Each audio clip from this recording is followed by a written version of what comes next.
Gerisini çeksen de biz de fotoğraf çeksek.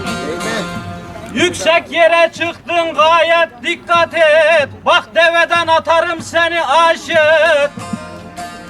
Yüksek yere çıktın gayet dikkat et. Bak deveden atarım seni aşık. Bunun fiyatı ne bilmiyorum ama deveyle satarım seni aşık. Bunun fiyatı ne bilmiyorum ama deveyle satarım seni aşık. Satarım seni aşık.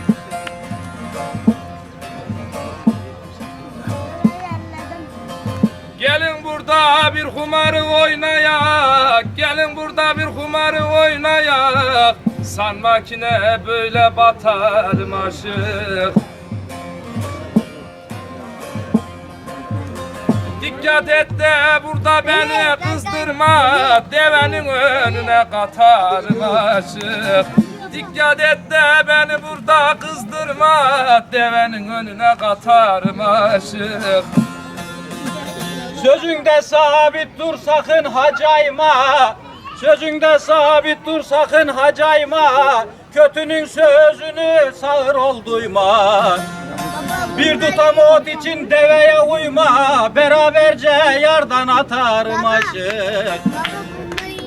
Bir tutam ot için deveye uyma. Beraberce yardan atarım aşık.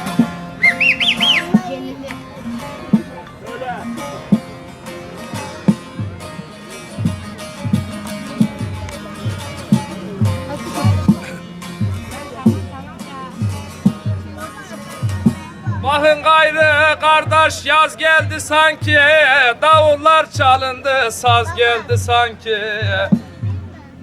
Senden bir tanesi az geldi sanki, burada hepsine yeterim aşık.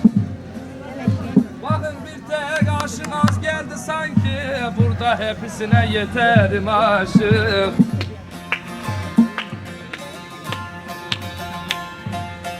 Süphandereliyim sözüm dostadır. Süphandereliyim sözüm dostadır. Benim gönlüm o gönlüne hastadır. Ben ustayım o da benden ustadır. Ben bunu başüstü tutarım aşık. Ben ustayım bu da benden ustadır. Seni ben başüstü tutarım aşık.